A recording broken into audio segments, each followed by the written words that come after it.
S obzirom da je pandemija ušla u sve strukture društva, tako je i nama, kazališnim djelatnicima, otežan rad i izvođenje predstava, a tako i kontakt sa vama, draga publiko.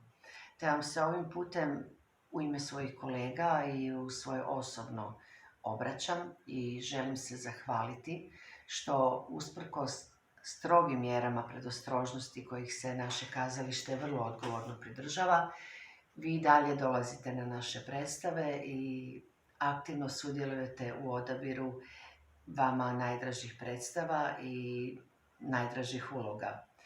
Ovoga puta dopala vam se moja Živana Popović u predstavi Gospođa ministarka, te ste mi dodijelili nagradu za najbolju izvedbu ženske uloge u hrvatskoj drami za sezonu 2019-2020. Ja vam se na tome od srca zahvaljujem.